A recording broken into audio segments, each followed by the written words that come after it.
Damon, dude, happy Monday. How are you, man? I'm doing great, Kurt. How are you today? Oh my gosh, if I was any better, you'd have to call a coroner today. Like it's just like life There we is. go. Oh, I'm just so excited. And hey, we've got a special co-host here today. We've got Nicole Donnelly. Nicole, happy Monday. How are you? Happy Monday.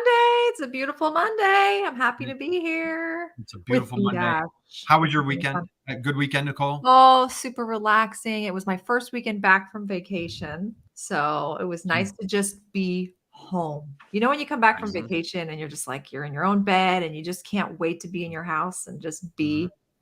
That was my weekend. That was your weekend. Nice. Just being back home. Man, just no place like home, right? Damon, what movie was that? No Place Like Home. So, all right. Wizard of Oz for the kids keeping track out there. So, all right, let's get our introductions going here. Man, we have the one, the only, we have B.Dash, Biswa, happy Monday. I know it's almost Tuesday for you, but happy Monday to you, my friend. How are you? Yeah, hi, Kurt. Thanks. Yeah, I'm good. Long tired day in office. I mean, work from home. Work from home, and you started like 7 a.m. your time zone, and like here it is. It's like what? It's like 10 o'clock in the evening, dude. You put in a super long day, and you're closing out the day, hanging out with us. We are so honored, so blessed, so grateful for you to take time to hang out with us, and we're gonna like totally geek out on a few things. But you know what? So today we're gonna be talking about digitizing supply chains and agility. We're going to talk about resiliency. We're going to talk about all sorts of fun things today. But before I go there, Damon, let's do it. Right, Nicole. Right, we're gonna hit the question. Should we? Okay, let's get there. B.Dash, I have a question for you, my friend. As a young man, you know what? I'm going to go as a young guy, little child. I know you have a little daughter. We're going to talk about her today. But as a little guy growing up, who was your hero? As a little guy growing up, who did you look up to? Who was your hero? Well, I've always looked up to my father. He's a retired army officer, so I mean his passion for the country and sheer his way of giving to the society, or selfless help that he has done to so many people. So I mean, he's a great role model, even till today. So I've always looked up to him. Well, all right. Well, hey, God bless Dad. And what's Dad? Share Dad's name with us, please. Oh, you won't be able to spell it. just say it right out there. It's Niranjan. Of course it is. Oh, yeah. And that starts with an N, correct? Do I have that correct? Yeah. And then it's Ranjan, the same as me. So perfect. Niranjan. Nice. Niranjan. All right. Well, hey, we've got N-Dash as Dad. So big shout out to Dad. God bless him for serving the country proud, being in the service, and being a great, wonderful role model for you. And I love that word selfless. And again, we're going to get into a little bit of like how selfless you are helping your clients, these amazing companies. You target chemical, auto, aero. You're just a supply chain superstar. But let's dig in. Nicole, I'm going to kick off a question here, but let's get fast and furious, and we're going to dig in. So I don't know. Have you guys heard a rumor? Was there like a little supply chain disruption past few years? Did you guys catch that? It was Damon. Did you hear about that? Someone said something about it. You heard Nicole in DC. I know you're in DC where everything's flowing pretty strong, but was there any disruptions in your world? Yeah, you know, my 8-year-old, she was talking about it the other day. She came home and she's like, "Mom, supply chain."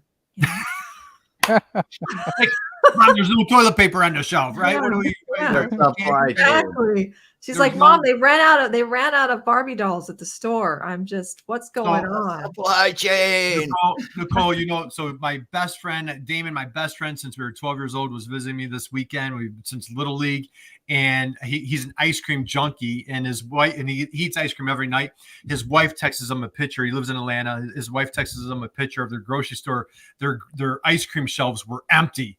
Completely empty. She's like, "Good thing you're not here." So we went out and got him wonderful ice cream. And so anyway, B.Dash, let's talk a little bit about supply chain disruptions. You're in the front lines. Tell us what's been going on in the past few years, and then we'll get caught up to what's going on with supply chain today.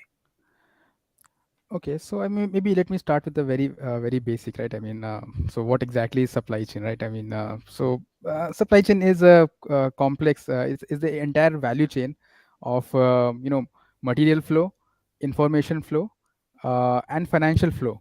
Right from your suppliers, it can be your end tier suppliers. Then it comes to your manufacturing, production, then warehousing, then logistics, and then in the end, it's also the reverse logistics, right? And the aftermarket service as well. So managing this entire this entire value chain is not easy, and that is what we call as supply chain. uh, Typically pre covid, people always thought of supply chain as a very transactional function, or those guys, they just book trucks, or they just follow up, right? And it was taken for granted, and that has been the reality.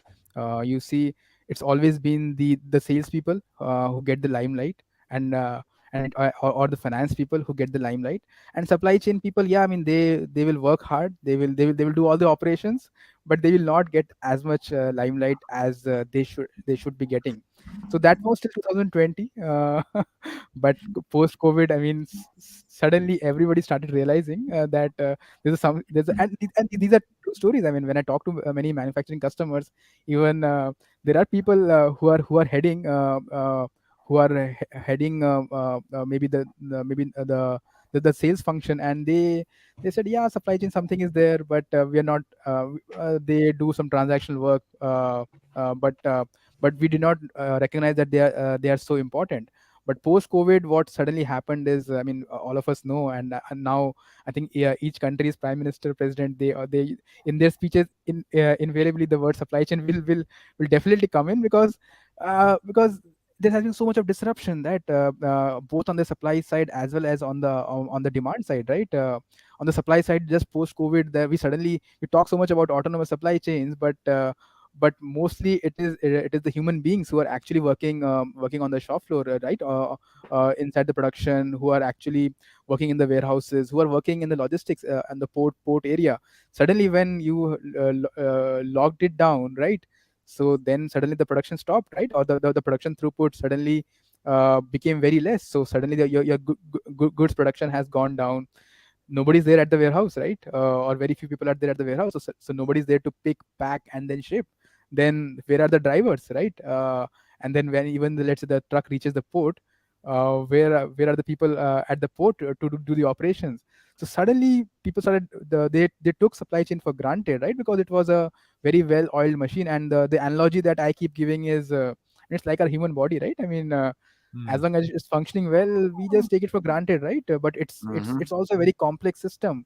So but the only when we are diagnosed with something, or when we are feeling unwell, then we think that, hey, something is wrong. So maybe that analogy perfectly fits into supply chain planning and operations, because people were doing a great job, and I've been there, from 2010 to 20. And but we would never, I'm not trying to snatch credit here, but we would not get that kind of limelight, that hey, you are supposed to do operations. So post 2020, suddenly, when so many disruptions happened, or I would say, in terms of human analogy, when you are suddenly diagnosed with with a disease, then you start looking, then you start appreciating, right, of your gift of life. Uh, Mm-hmm. Similarly, you started appreciating supply chain people, that they do put in a lot of hard work. So uh, so in the last 3 years, yeah, I mean, at least one good thing that has happened is supply chain is getting the recognition that it deserves. But it has been very hectic in the last 3 years also, because our systems were not designed to handle so much of complexity, both on the supply side as well as on the demand side. Because on demand side, post covid, people went from services to products, right? There was a lot of on the warehousing side. Suddenly, all the e-commerce companies wanted more warehouses, right? So manufacturing companies, the space for them, for warehouses, uh, uh, that went down. So now all these disruptions could not be handled with traditional planning systems, which the traditional ERPs which we have been using since the last 30-40 years, and it has been all very manual scenario driven, and to put it in very very shortly, it has been very hectic in the last 3 years, and even till today. It's been 3.5 years to COVID, and we have still not fully recovered. So that's the state of supply chain as on today. We have not fully recovered, but at least it gets the recognition today. So that's the only positive aspect. But it has been a lot of firefighting, a lot of war room kind of stuff to manage these operations, and we all know, right? And just to put a few more words there. I mean, the if COVID was not enough, then the Russia-Ukraine war, right? I mean, it added more fuel to the fire, right? Suddenly, you had so many metals come from Ukraine, and then the trade wars that are going on between US and China. So China being the manufacturing hub for global supply chain. I mean, and especially what is going on with China and Taiwan. Taiwan holds 90% of the world's semiconductor manufacturing. So I mean, it's not just one part is the nature created COVID, and then the other part is the human created wars, and which has actually disrupted the entire ecosystem. And I'm sorry, you can just cut me because I will keep. Dude, you're on a roll, man. Yeah. So B.Dash, let's go here super quick. So hey, how about here's our mutual friend who made the connection. You're John McLeano. Happy Monday, my friend. Hope you had an amazing, wonderful weekend. Jody's here, and she says, hey, it was during the pandemic. Absolutely. We're here talking about hectic and firefighting time. So again, guys, if you're just joining us, happy Monday to you. We are here with B.Dash, otherwise known as Biswa, and he is with Tech Mahindra. And boy, you are a supply chain extraordinaire. Nicole, what do you think of what we're just digesting here? Any thoughts, comments from your end? Yeah, I mean, I'm just thinking about globalization and how that impacts supply chains so much, especially and the fact that there's just going to be continuing disruptions. Like we can't ever expect that, everything's just going to be hunky-dory normal in this world. And anytime there's any sort of disruption anywhere because of how, globalization, this problem is only going to be continued, it's only going to continue. So it's just, to me, just seems so important I love that analogy of the human body. Yeah. And to think about it as like, man, we don't need to be we need to get better, not at just being like really good ER docs on just like fixing our supply chain in a pinch. We need to get better at prevention. Like, what can we do to get ahead of some of these challenges and disruptions, knowing that they're going to happen, so that we can be prepared down the line in a much better way, so that that companies aren't having to deal with all of the financial challenges and customer experience challenges and all of that comes when the supply chain is disrupted. So, yeah. Absolutely. Yeah. Hey, we got Julia. Julia, happy Monday, my friend. Right. Sending you lots of love. She was on recently, so hope you had a wonderful weekend. Damon, your takeaway, any thoughts that you want to add? Yeah, this is such a great point, because we have to get better. We didn't realize, like for simple things in the US, we had continually looked in the US as how do we reduce costs, right? And we didn't invest in supply chain reactivity, supply chain monitoring solutions, anything, right? Because we could always get it. It's just, you could always get it. Yeah, there was a lead time, blah, blah, blah, blah, blah. But the materials were always there. And we always had, factories that could do it. And now we just need to react to the fact that, or realize and plan for and have tools for being able to understand we are not going to always have it. We may have to have more inventory in the US, just as simple as masks, right? When like masks, not like masks, whatever, they use a lot more than we weren't producing hardly any in the United States, right? Can we really afford to do that with anything anymore? Right. I don't know. So it's a new world in supply chain. It's cool that we're talking about it. And I'll just put one fun fact here. I mean, more than 90% of the manufacturing companies actually today do not know who are their nth tier supplier, and this is a real fact. Wait, say that number again, B.Dash. 95%. More than 90% companies actually do not know who are there. I mean, they may know the tier 1 supplier, tier 2, tier 3, tier 4, but supply chains in pharma, it runs up to 10th, 11th tier. But Wow. it definitely goes up to 7th tier, 8th tier. More than 90% companies actually do not know if it has an 8-tier supply chain, who is their 8th tier supplier. So, Wow. they actually have no idea. Right. Yeah. They actually have So- no idea. So let's go here with all right, so we're digging deep. Every person on the planet's familiar with these disruptions. You're like right in the front lines, like boots in the trenches, word on the street. What are you hearing? How are people combating these disruptions? You guys do an amazing job at your company. Let's go there. What are you hearing in the streets? Well, as I told you, right, uh, the traditional planning tools have actually not worked. They have the forecasting tools have been based upon past historical data. Uh, there have been not really great models of risk assessment, like my supplier is going to default, because last 40 years have it has run like a well-oiled machine. And the reason I'm telling you that they don't know the 8th tier supplier was or they don't know is because they were always supplying more or less on time.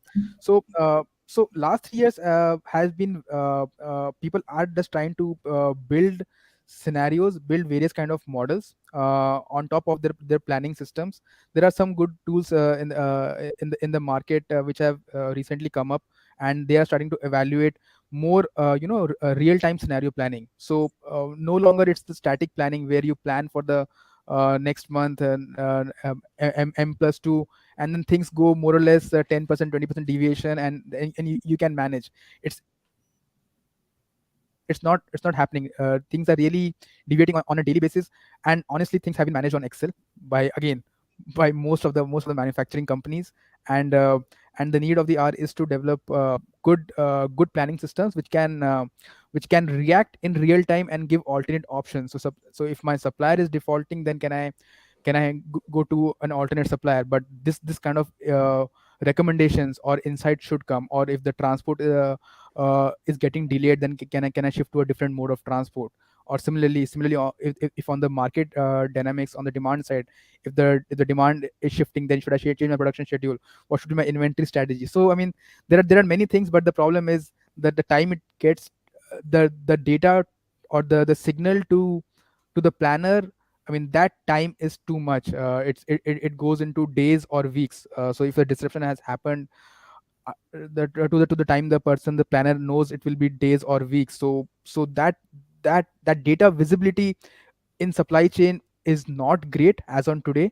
uh, and one of the reasons for not sharing so much of data is again you will lose the competitive advantage. So not just the manufacturers but the suppliers don't want to share data, because he would be doing business with multiple manufacturers. So if they start sharing their inventory information, I'm not saying it's not happening, it happens, but it requires a lot of change management for the suppliers, because the manufacturer would want the suppliers to share their inventory position, which they are reluctant to do. And the reason is, uh, why should I share some data? Because he would be interacting with multiple manufacturers. So it is, the issue is also is mathematical modeling, is a planning system that we have. But issue is also on the human side, because everybody at the end of the day is doing business, and you only want to share that much information which should not harm your business, because a bigger fish will always eat the smaller fish, right? So if smaller fishes, yeah, I mean, that's the reality of life, right? So if smaller fishes they start sharing all the data, so they can also be a little bit of lose their competitive advantage. So to answer your question again, it's been mostly on Excel that people have been trying to do various scenario analysis and trying to come up with what is the best thing that we should do to keep our supply chains running, or to keep our business running. Did you say Excel? John Yeah. Buglino said, and he said, "Hey, once you hit Uh, publish, it's obsolete." But here's the thing about Excel, though. Okay. It's the best tool. Easy. It's easy, right? So how do you, and I think you're talking a lot about like change management, right? You're having to get buy-in from the suppliers to be able to be transparent and share the pricing and invest in something that's going to be, offer a lot more efficiencies, but also, people are used to the simple Excel. How do you get them to, understand, get on board, and how challenging is it? Like, what's the time? What does it take to really invest something, a much more advanced solution like this that may be a little bit more complicated to learn up front, but it's going to save on the back end. Yeah, so Excel is a good tool. There's nothing against Excel. It's actually a good tool because, see, I mean, the features that it gives, the pivot, slice, and dice, more of, if you get your base data right, and if some kind of optimization model has run on top of that, ultimately people want to slice and dice the data, right, and see why do you want to invest so much of money just to get get get few dashboards, and then you would always want to customize a dashboard. No, I want to see it by geography, I want to see it by customer, I want to see it by this and this. So Excel and there is a reason, right, why Excel is still mostly used, because people are comfortable and it is user friendly. So Yeah. if somebody can provide that kind of tool, and some new age tools are trying to replicate that, where their UIs are pretty much like Excel's. So the user should be able to slice dice the data, put the rows, columns, pivots, everything, as simply as you do in Excel. So it's a good UI tool, but the backend to it is the data visibility or data availability, which is actually a challenge for reasons which I just told you, on change Yeah. management, on competition, and on systems also, because many big ERP providers, they do, I mean, you don't get real time visibility. So even if you get the data, then they will show you some good dashboards or good reports, but that may be after one day, or after 2 days. So post COVID, you really want to react in hours, if not in days. Previously it was okay. Process latency of 1 or 2 days, or 1 week was still okay, but not after COVID. So yes, there are tools in the market who are trying to solve this problem, but yes, most companies are still, uh, or most smaller companies, maybe less than 1 billion kind of companies, are using Excel kind of planning solutions only. Well, let's go here for a second. So we're going to dig into specifically like your superpowers, your solutions, supply chain. And Nicole, I think you hit on something really important here. And the name of our program today is resiliency, agility. So, we could, Damon, we talk frequently about e-commerce. Nicole, your superpowers are with content marketing. We've had folks on here for ERP. John Baglino has an incredible program. You guys just interviewed Celeste from his team on Friday. So it's really kind of a technology challenge overall. And it's like the human behavior.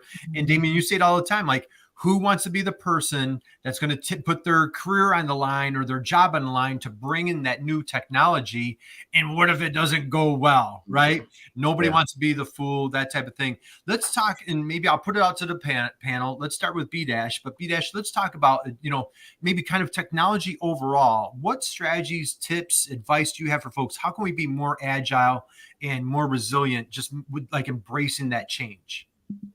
Yeah, so I think the biggest mistake that I have seen during technology adoption is not the technology. It's, again, I'll go back to the change management piece, right? And that's the reason, right? 70% of the ERPs, the data shows that they did not yield the results which they were intended to do. It's because you can enforce a technology, you can enforce a process, but you cannot, what we call the key behavior KPIs, key behavioral indicators. But people don't adopt that, and the reasons are, can be multifold. People are hesitant to change. People also think that this will take away my job, or what should I do, or they don't they don't want to learn something new or upskill themselves.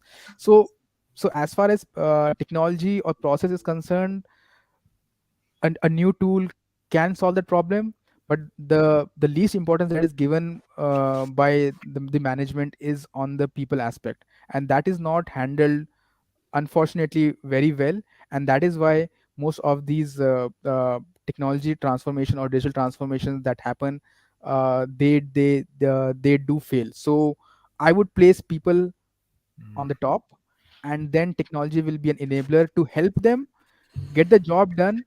And and they and technology should be an enabler for them to do the things more quickly, and it should help them elevate their position as far as the role is concerned. So again, it sounds very simple. Change management seems to be the most the least prioritized area, but that is the most important area, if you ask me. And I think if you ask most people, I think maybe John also here, I think he would also agree that maybe Yeah. making people adapt to a new tool is the hardest thing. Yes, Yeah. it is. Here, here. That's Damon. Well, Go ahead. Your it's like thoughts here. it's like, you know, it's hard enough for us to go on a diet, but imagine getting 40 people in the room to all go on a diet at the same time and stay on it, right? That's what's really the challenge in any of these tools. It's like not just me, it's everyone has to use it. Our suppliers, us, and then we you know, and one more thing is, I mean, you may hire a consulting firm or a product company, and they will do the project, let's say, in 6 to 9 months, and then they leave, right? So who is there from the organization? The organization may have a project management team, right, or a change management team, but slowly, I mean, slowly they also go back to their original roles, and then the entire implementation, people are hesitant, and one part is training also, and for reasons what we have discussed, and slowly the adoption of whatever the new project, it goes down until unless there's a real key real tracking of adoption of technology, and it has to be really done for any change management or any digital transformation. It has to be driven completely from the top, from the CEO or a CXO level. If that doesn't happen, again, I have seen that that the seriousness dies down with time, and ultimately you're again maybe 2 years down the line, you're again back to not exactly square one, but maybe square two, or I don't know. Hey, well, John Baglino agrees with you. Yes, it is. Nicole, what are your thoughts? You're involved with multiple projects for change management. It's overwhelming, daunting. Feelings get hurt. Like, what's your experience, or what's your feedback here? Yes, I've seen this with new e-com sites. I've seen this with implementing CRMs like HubSpot, and without fail, you hit it on the head, B-Dash. You have to involve stakeholders in every part of the business, from the early stages of when you're designing, considering, thinking about whatever the change is. They have to be bought into it. Otherwise, if you're just slapping it on them after the fact, it's going to be a much harder battle. So I totally love and agree with that. I think we had someone on the program, Tony, who I think dropped just a gold nugget I've never forgotten. And he said that anytime you're going through change management, you need to make sure there's a thread of what was that's embedded in the whole new process, so that people don't feel like they're having to change every aspect of their process and everything. Like there's some continuity there, some tradition, something that they can kind of like, we all want to hold on to what's secure and stable. If you can have one part of that stays secure and stable for them through the process, then it'll make adoption better. And then I think I loved what you said, B-Dash, about adoption and upper management, like having a loop, a feedback loop on, reporting back on how are people adopting the new, technology, and making sure that is like a consistently, like the upper management is holding everyone accountable to that, so that everybody knows, hey, this is like a business goal. This is part of our business strategy.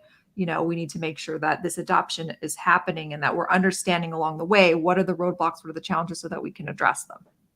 Yeah, that's fantastic. Let's slide here for a moment. So B-Dash, on our program, we have these little things called mic drop moments. And like, dude, like you just been dropping multiple mics. And so anytime you kind of see one of us do one of these, like you're just dropping massive value bombs. We appreciate it so much. Selfishly, my wife and I were talking a weekend. We're like, Damon, have you been, I don't know how the grocery store prices are, Seattle, have they gone up just a little bit? Like a little bit, a few cents here and there. Yeah, like it's insane, right?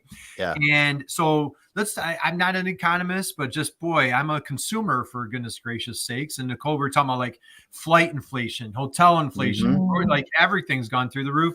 Let's hit this, B-Dash. Can we get inflation under control? Give us an ounce of hope, will you? What's on the horizon from your perspective on inflation?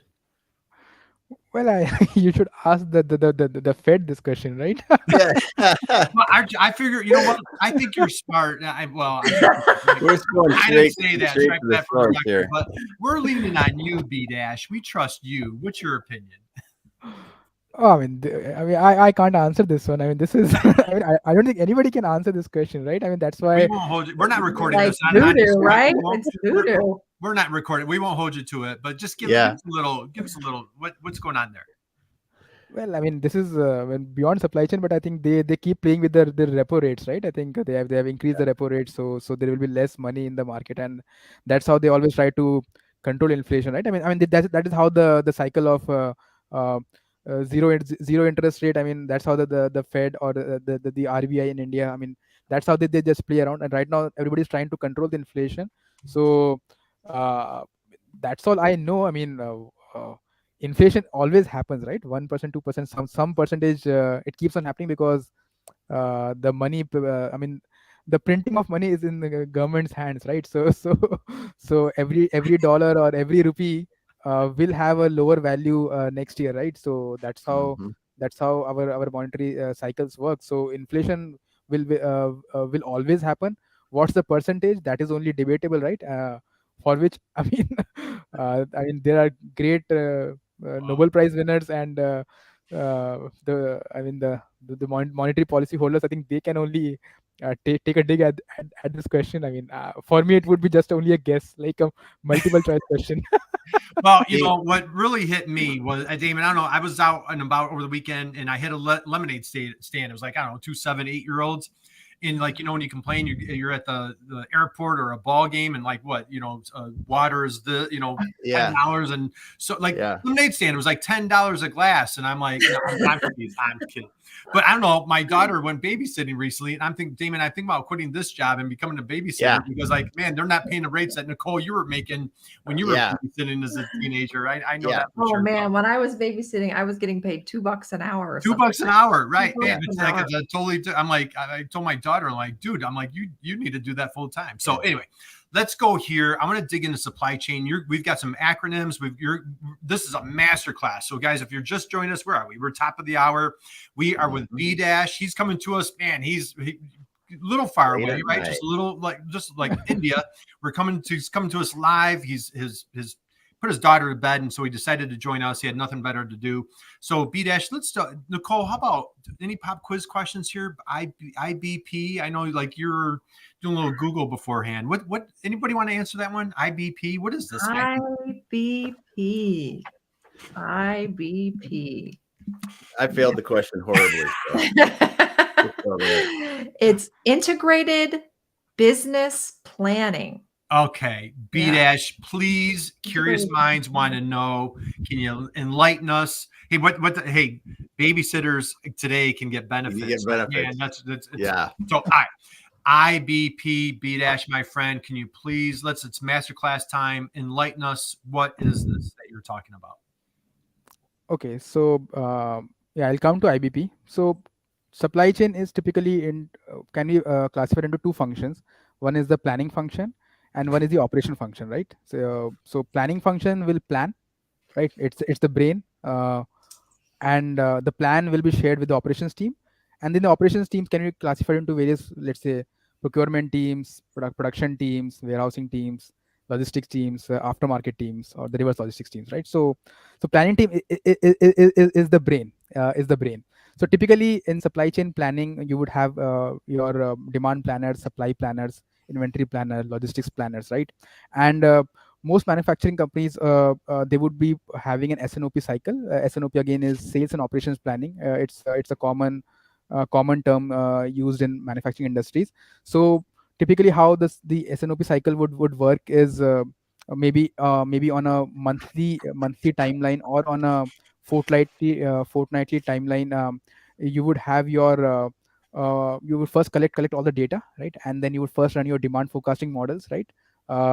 Then when those models are run, and then you share those forecast with the sales team, and then you have a consensus review meeting, right? Okay, this is the demand that we freeze for the next month and next M+2, M+3, then that output will flow into your supply optimization models, and the supply optimization would how much should I produce, how much by line, by which plant. So then you would again have a supply review meeting, and then there would be inventory planning, and then there would be logistics planning as well, this entire cycle. And then at the end of the month, or at the end of fortnight, you would actually have an executive review meeting where you would call the leadership, and you would really collaborate with all the functions, and really understand that what are the constraints, what are the various scenarios, and you take a best plan forward.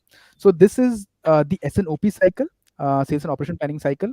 IBP is a little advanced version of SNOP, where we also say that the financial angle. So typically in this SNOP cycle, it's all about material, and cost is obviously an input, but we typically don't generate what will be your cash flows, or what will be your income statements going forward, or how will the balance sheet look like.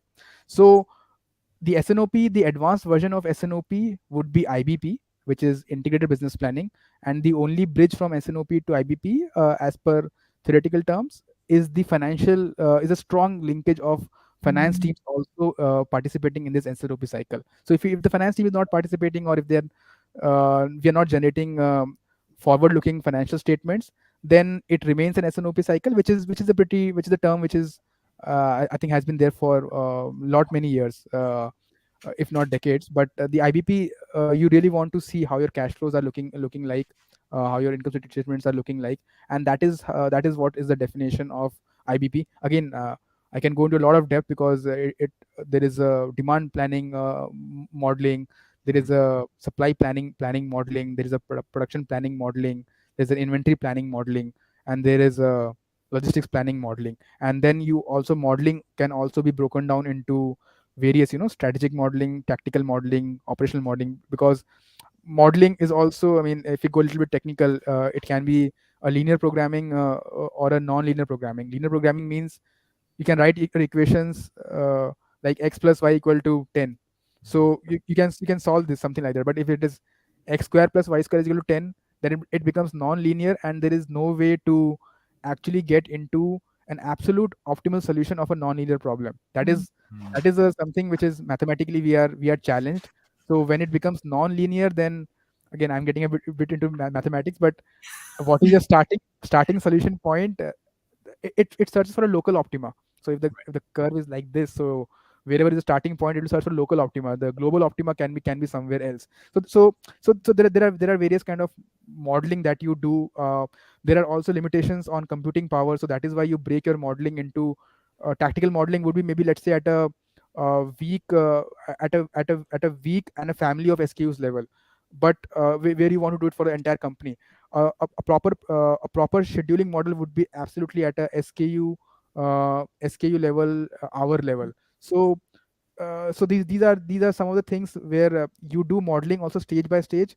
And because we cannot form the equations up to so much of complexity, and we don't have so much of computing power, so that is why you also break your modeling into strategic, tactical, and operational. And it is very much very industry specific. You really have to see the problem and solve it. So to answer your question, IBP is the entire process, right? Right. Supported by demand planning, supply planning, inventory planning, logistics planning. And for each of these planning steps, you would have a lot of modeling, lot of data flow, inputs and outputs. And then you run this entire thing as a cycle over your current month. And then you share these plans with your operations team, and operations team actually does the actual execution of your planning. So planning team is the brain, operation team is the execution of that brain. So that I have a follow-up question. Okay, bear with. So IBP is the plan that you would come up with that then you would use the technology to kind of implement. Is that how the process works? So IBP is the process which we call Yeah. it. To Mhm. enable IBP process, it would be obviously a use of technology Got to it. run the models, data flows, Mhm. right? Between the sequential data flows. For demand inputs, you would require historical sales data, you would require some market data, sales promotion data, right? So Mhm. competition data, the demand inputs, demand modeling will run, demand outputs will flow into supply planning, right? So that would be more of an optimization. So modeling also can be predictive, optimization, or it can be meta heuristic. So predictive is you are predicting some models, predicting some output, right?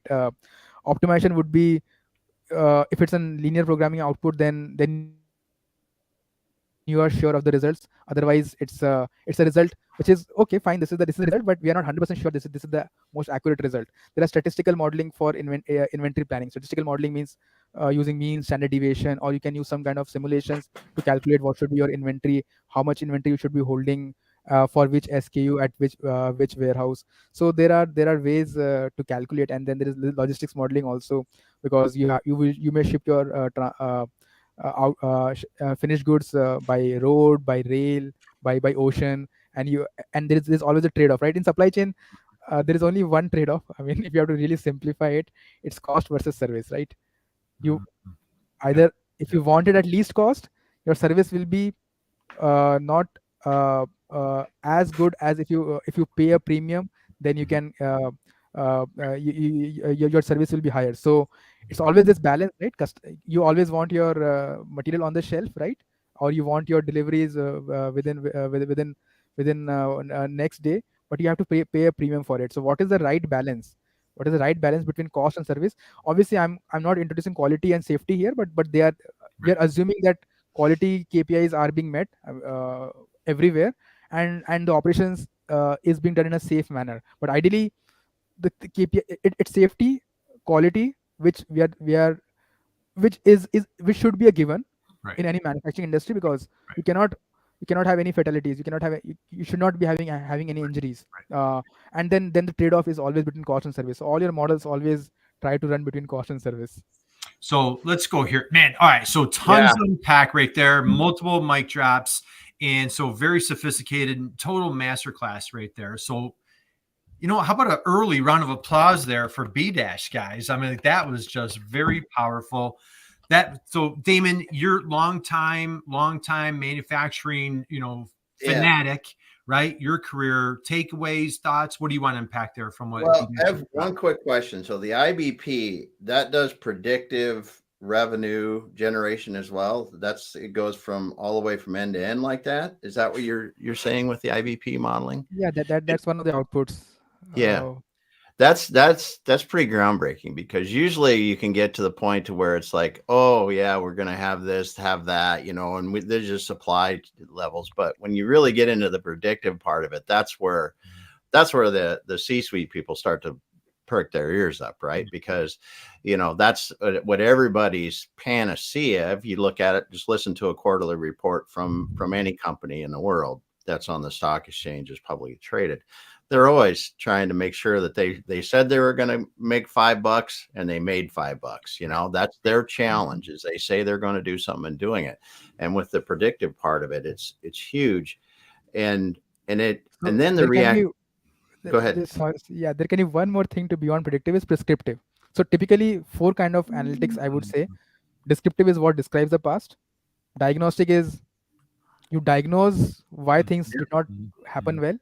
Predictive is predicting those descriptive KPIs, right? And prescriptive is, if I can even predict the KPIs for which I am being measured on, can I take some action on those so that I can even get my predictive KPIs? If I'm predicting that my whatever, right, my sales will be X units, and it will not be X, then can I take some action to make it X? So that's like the ultimate nirvana state, but with generative AI and all coming up. So but today there is no silver bullet to getting automated prescriptive actions. It has to be human driven, or again you design models for prescribing an action which will help me get to a good predictive output. So I hope I'm not confused here. No, that's good stuff. Fantastic. So hey, Whitney Houston's in the house. So Nicole, we were just talking about Whitney Houston this morning on another call. So your favorite song? What's your favorite Whitney? What was that song? I Want to Dance with Somebody. Do you guys remember that one? I'll never forget it. I was in my dad's, I don't remember what it was, Buick, and we were driving across the country, moving from Texas to California. And I was 5 years old. jamming out to that song. It's one of my first memories. Nice. So Wonderful. And so, and our Whitney, she knows what, I will always love you, Whitney. She knows that. So, all right, let's keep it. Hey, you know what? We're starting to come into time, Nicole. I know, and this is a total masterclass, guys. What we encourage you, welcome you to do, hit that little rewind button there. There was a lot to unpack there. If you're a small manufacturer, man, you're like, boy, this is pretty sophisticated, but there's so many nuggets that you could pull out that are applicable to you, your business. It's great when you align yourself with an expert like B.Dash. John Baglino's in the house here. Find someone. If this, you as an entrepreneur, you can't be the expert at everything. Align yourself with folks that can help you, take the ball into the end zone and, let you run with it. Nicole, we have another term that I want to hit. Then we've got to wind down because I have a couple little trivia questions about B.Dash. So I'm going to ask you and Damon, see if you guys get this right. But we were talking before we went live about supply chain control tower, supply chain control tower. And you're thinking, man, there's like airplanes flying everywhere. Nicole, you did a little search, right? And what are your thoughts when you hear that term, supply chain control tower, Nicole? Well, I literally thought it was a big tower, and then everything just kind of comes from one level to the next. But you're absolutely right. It's just a dashboard of data. It allows business leaders to get a bird's eye view of everything that's happening across the supply chain so that they can resolve any critical issues. That's right. So B-Dash, take us home please enlighten us, give us another masterclass. What is the supply chain control tower, please? So yeah, again, so I think we have discussed in bits and pieces in this show, but we have our ERPs, right? We have planning systems, right? Planning systems are run on some systems. We have our operation systems, right? So we have a procurement system, we have a production system, warehousing system, logistics system, aftermarket system, right? So if we put a data fabric on top of that, right? So first is to get data from all these systems, planning systems and operation systems, into that data lake or data fabric, whatever we call it. And then sequentially, we just touched upon this as well. Build layers on top of that. The 4 analytical layers which you just spoke about: descriptive, diagnostic, predictive, prescriptive. Descriptive will describe planning KPIs, right? Planning KPIs, whether the plan versus actual was good or not. Diagnostic will diagnose why the issue was there. Predictive will predict those KPIs through modeling, and prescriptive is, if my predictive KPIs are going wrong, then what can I do to course correct an action. Now, to get this data, it's very easy to say that the data will come to the data fabric, but we also spoke about, right, the data sharing doesn't happen. So tier 1 supplier, tier 2 supplier, tier 3 supplier, what is the inventory position at my tier 3 supplier? If he's going to run out of inventory, or if tier 4 doesn't supply to tier 3, what impact will it have on my production, right? What is the status of material either at supplier end, or what is the status of material in transit? Where is that visibility? So if we can actually get the visibility of material at supplier's end, and also the visibility of materials which is in transit. So there are companies which have integration with various freight forwarders, 3PLs, and they provide this visibility. And ultimately, if you can get all this data into one data lake or data fabric, then you start building on top of that. And that is the actual way of really building your control tower. And control tower is a huge thing. I mean, supply chain control tower is huge. I mean, somebody may want just a control tower on logistics piece. Somebody may just want only on the warehousing piece. Somebody may just want on the production piece. So no company will implement a control tower in a big bang approach that, hey, I want a control tower, you just get all data and build it for me in the next 6 months. That is just not going to happen. It is impossible. They have to take a very modular approach. Okay, let me target the procurement part. Let me bring all the data of procurement to my control tower and build what kind of dashboards, what kind of KPIs, what kind of actions I want to monitor. And bigger companies have so much of data points which are coming, so they don't want to monitor. They only want to monitor exceptions. So only send me alerts where there is a risk. So otherwise, if I have 1,000 suppliers and 990 are doing fine, or there's no risk, there is no point of seeing that. Only tell me those 10 suppliers in control tower that I'm going to face a risk, and then also tell me what should I do. That's the purpose of control tower. It is again getting all the data and building it piece by piece, planning data and all the operations data, and seeing what is the priority for you. And really, if a company has to build a real control tower, it will a large company or a 5 billion plus company, it will take them 2 years or more to actually get all data and build a control tower. So nobody can do it in a big bang approach. But yeah, I mean, in our aircraft analogy, yeah, it is like a control tower. You should be able to see all the aircrafts, right? And Yeah. take it. Hey, you don't take off. You don't you don't land. So that's how I think that the analogy is for supply chain control tower also. Yeah. All right. So What do good. you think about the complexity and what you're talking about. It is a multi-year project in larger companies. Even in smaller companies, this is a huge deal. You know, and the thing is, I love the way you're breaking it down, B-Dash, because I know it's easy for me to sit here and say it, but you know, Damon, Nicole, we work on these big e-commerce projects. You know, the key is like bring it down to the level, bring it down. You know, can you make it, God forbid, fun? Can you make it so it's challenging? Can you get the buy-in from everybody? And you hit it on the head earlier, B-Dash. Get everybody on board and just bought in. Just to kind of recap here, and forgive me, I'm going to probably be out of order, but prescriptive, descriptive, predictive, and diagnostic, man. Oh my goodness gracious, dude, that was worth our time together in itself. Absolutely. Right here. How about this? Mic drop number 10. We had a couple of moments of silence right there. John Baglino, thank you for making this little magic conversation happen. So now let's go here. Okay. Total masterclass. Now, Nicole, Damon, B-Dash, and I have a huge surprise for you guys. We didn't tell you. You didn't know about this. B-Dash, you've got that wonderful grand piano over your shoulder there. B-Dash is going to play a little solo for us, Nicole. And so, B-Dash, go ahead. Start the song. And you're not going to – are you going to play or not? No, I can't play that. That's a virtual background. Oh, it's a virtual. Oh, I thought it was a real thing. I thought you were going to go back there and knock down a song for us. I'm just kidding you. I need some Billy Joel today. Come on. You're What's going to look for the Billy song Joel. of the Piano Man? Let's do it. Okay. So let's go here. Damon, Nicole, you've gotten to know B-Dash pretty, like you guys know B-Dash intimately. We're all besties. He's like 9.5 hours ahead of us right now. Yep.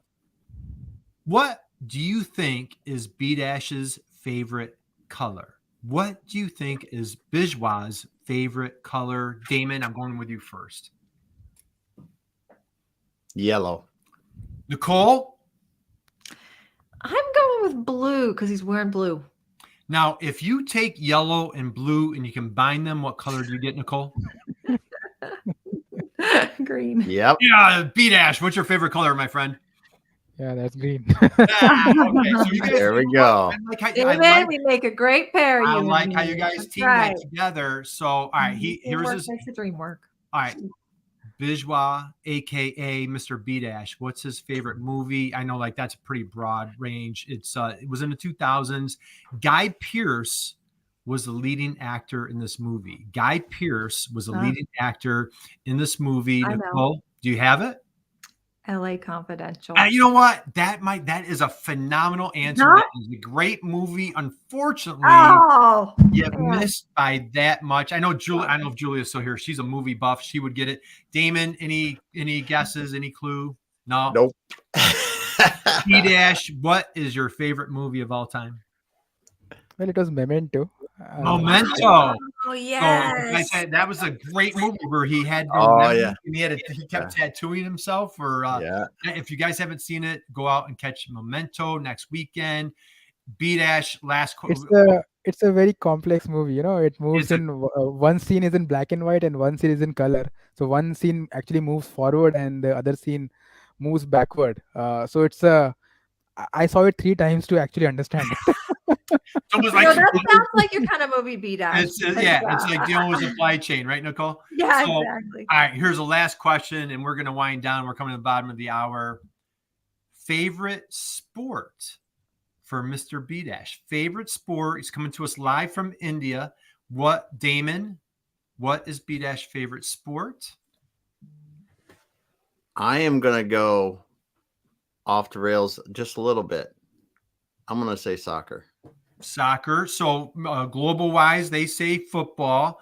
In America, we call it soccer. Nicole? I'm going with cricket. Guess what? His number one and number two. Nicole, you got number one. Damon, you got number two. Am I right, B.Dash? Do I have those correct? I'm going by memory. Yeah. I don't have them written down in front of me. I believe cricket was number one. Is that correct? Yeah, that's correct. That's correct. And football, aka Yeah. what we call soccer, was number two. So man, I tell you, guys did really well. You guys did great on our trivia. Appreciate it. Round of applause for Nicole and Damon playing with our trivia. B-Dash, how can everybody connect with you? How can they find you and just really take advantage of your superpowers? Where can they find you hiding it? Well, I think I'm available on LinkedIn. I think so too, right? Yeah, so that's, and my email ID is there. I mean, maybe if you can put it on chat, or that is also fine. It's biswaranjan.dash@techmahindra.com. Maybe I can put it. I don't know whether the chat is visible to everyone, but I can put it here. But I think LinkedIn is the best way. You can always have a send a friend request, and then we can take it forward from there. That's perfect. Very good.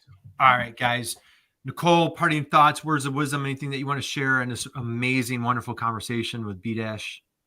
It was amazing. I learned so many new things. I learned about IBP today, which I never knew about. I learned about the supply chain control tower.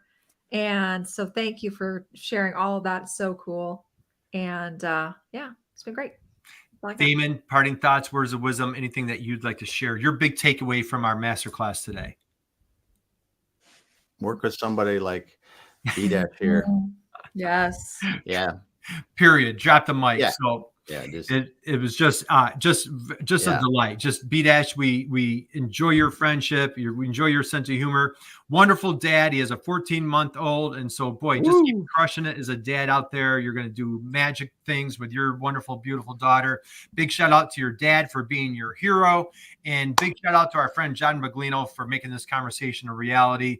B-Dash, we wish you monster success. Thank you for sharing your truth, your expertise, your passion. Just had a great time today. Hang out with us for 1 second. Guys, I'm Damon. I'm going to be unavailable Friday, but boy, you guys have a wonderful program this Friday. You have a powerhouse coming on this Friday. We're going to be talking about wellness and better tips and strategies for your own health and for your employees' health. That's going to be a great conversation with our dear friend Naveen. And guys, just go out there, have an amazing, incredible week. And boy, as we love to say, just be someone's inspiration, just like B-Dash was our inspiration today. Go out and inspire someone in your life and make the world a better place. God bless you guys. Have a great day, and we'll see you soon. Yeah. Thanks, Kurt. Thanks, Damon. Thanks, Yeah. Nicole.